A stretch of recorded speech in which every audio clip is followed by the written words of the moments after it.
speaking of theories, we have a theory about our next topic, and that is League of Legends first stand scores. And my theory is that it sucks. I'm going to get so much burn and hate for that. But, you know, we're going to go over the scores right now, take a look at the matchups. We are a couple days late from our normal scheduled broadcast, so we're giving you scores and not just expectations and matchup at first stand in round one. It was a round robin, kicking us off for first stand with 5 different teams. And it's a pretty one-sided affair. Hanwha Life played the other 4 teams and beat all 4 of them. 100% win-loss record, 4-0. CTBC Flying Oyster was our next notable team, bringing it to 3-1. And then everybody else was trash. At least record-wise, I didn't catch a lot of the game. But Carmine Corp, Top Esports, Team Liquid Honda, all running away with a 1-3 record. And somehow, Team Liquid Honda getting the boot and kicked out of this tournament. Nick, I believe you probably watched this a bit more in depth than I did. I'm kind of pushing you to talk about this a little bit, but what were your thoughts with these games, if anything to note or not to? Zed got played. That was pretty cool. Zed hasn't been played in quite a long time as far as like a champion is concerned. I think it was like it's something silly like 11 years or something like that. I don't remember the exact like. I say like 11 years, like it's really silly. I honestly cannot remember. Yeah, no, I mean, like overall, like it was pretty cool. There's some things that were pretty cool. Some other things weren't that great. Yeah, it was one time Zed was played, and it was really cool. That's pretty much years. If 11 years is almost a lifetime of that game. Yeah, I mean, I don't think it was like actually 11 years, but it like, you know, it was just cool to see Zed. Zed's a really cool champion. He's an assassin. He's a ninja. And you know, it was an international tournament. He's doing pretty well right now, Zed. But you know, it was cool. That was pretty neat overall. Carmine Court played better than expected, as far as like I was concerned. Yeah, I mean, Team Liquid, you know. Team Liquid. Yeah. Go Max on the race to world first. Wrong game, but hey, I'm positive. No, I didn't see TL really going anywhere with this. Yeah, that was something we talked about last time we covered this, which, you know, we're hoping and wishing for Team Liquid, but it was a rough road, and international play generally is a rough road for them. And, you know, I think this was just going to be a rough tournament overall. 5-team round robin into the next stage of brackets, like kind of a long shot for like a Team Liquid, but maybe they could have beaten out one of the other 1-3 teams, but it doesn't seem like that was the case. Yeah. So, that is what it is. Yeah. A couple silver linings. If you wanted to add anything else in there, I was going to take us over into the brackets. No, I mean, you go into the brackets. It doesn't matter. We had 5 teams. North America got booted out of the house. It's like the most depressing thing, man. This seemed like a party that you were having, and that one kid showed up that you just didn't want to have at your house, and you're like, yo, like, you got to go.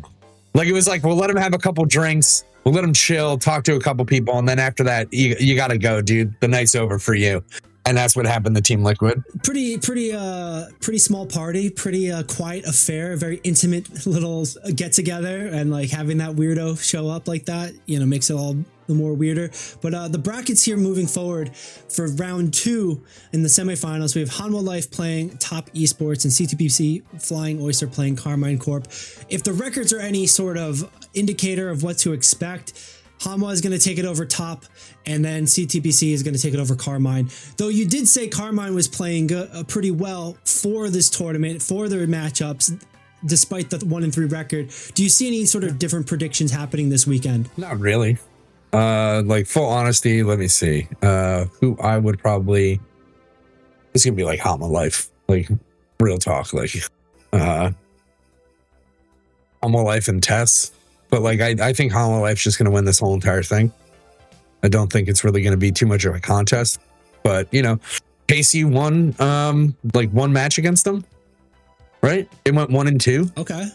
On the 13th, that was yesterday. Those were like really fun matches. You know, they did better than North America, but listen, it's Humble Life. Like, this is, yeah. You got to put these guys on. Like, they have an 81% win rate on blue side, and like, they're looking really hot overall. Yeah, like, but they were, you know, they've been like this for how long? Like, they are doing really. They have Zeus now. Like, this is the world. This is the guy from T1. Like, you don't know because you can't remember all these names. It's just alphabet soup to you, as you call it. And so, like, you have Zeus, who is on T1. He's on Homo Life. Peanut's great. Peanut's amazing. Delight's awesome. Viper's awesome. Zeka's awesome. Like, this is a solid team. Super strong. And it's going to be really hard to beat them. Well, they don't really have to go through many teams, so you don't really get a lot of shots. C2BC probably going to be the only ones that are going to be able to make a stand against them, perhaps. But then who knows? Maybe Carmine Corp. Carmine Corp has the vengeance. Might be the most interesting thing that happened in this tournament. We both talked about how this was a smaller tournament, a smaller international tournament as well. So we weren't expecting too much, but it's a pretty lofty prize pool for something with only 5 teams like this, like an event like this size overall. So love to see that, but man, just hand the money to Hanwha at this point. Yeah, the only people who actually took games off of Homo Life in this tournament, by the way, were Carmine Corp and Team Liquid.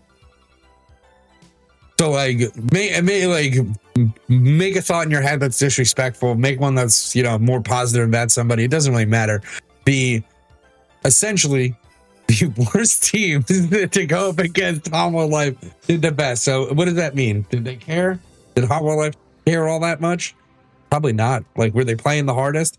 Probably when they realized that they just need to, you know, not let it get into a sketchy area like they did with after one loss. You know, but the cool thing that I realized, it was one of the things that one of the co-streamers said, was that maybe they use First Stand as like their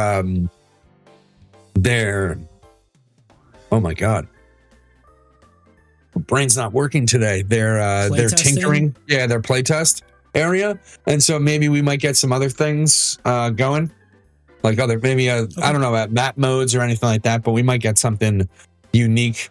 It's the first time that, you know, they're doing the first time that they're doing like dude, my brain is not working right now. Flawless. I got you all riled up about the Shroud stuff and the esport thing, and then you just blow the fuse. Crazy. You can't even. Bro, you can exercise and play esports like at the same time. Like, you get a little motorbike underneath your shit. Like, it's crazy. Anyway, motorbike, let's go. Are you talking about like Riot introducing? He was saying that Riot, it could be a place like a sandbox for Riot to like introduce new game modes and other tests. Not even just new game modes. Tournament could be that, but also could be like the fact that like flawless draft is the first time that we have international like flawless draft between all like the regions.